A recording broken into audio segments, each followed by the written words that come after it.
Βαγγέλη μου, μία ερωτησούλα μόνο. Σήμερα δεν έχετε τον καθηγητή των Ισπανικών για τη μικρή? Μέσα είναι. 2 λεπτάκια μόνο να τον δω. Σενιόρ καθηγητά μου, συγγνώμη. Μήπως έχετε καμιά άκρη εκεί στην Ισπανία να βρω κανένα εισιτηριάκι για το El Clásico? Έχω ένα ξάδερφο στην Μπαρτσελώνα. Μπορώ να τηλεφωνηθώ? Hola, Jorge. ¿Cómo estás? Sí. Todo bien, todo bien. Mira, estoy buscando un boleto para el Clásico. Έχω τρέλα με την μπάλα, πες του. Bueno. Ajá, realmente. Perfecto. Δεν έχει. Φτούφου! Θέλεις εισιτήριο για το El Clásico?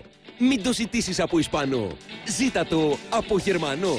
Γιατί τώρα στο Γερμανό, αποκτώντας OTE TV μόνο με 19,90 το μήνα, απολαμβάνεις αποκλειστικά το Ισπανικό πρωτάθλημα και μπορεί να είσαι εσύ ένας από τους 10 τυχερούς που θα κερδίσουν ένα VIP πακέτο φιλοξενίας για τον αγώνα της χρονιάς Μπαρτσελώνα Ρεάλ Μαδρίτης στο Camp Nou. Γερμανός και είσαι μέσα.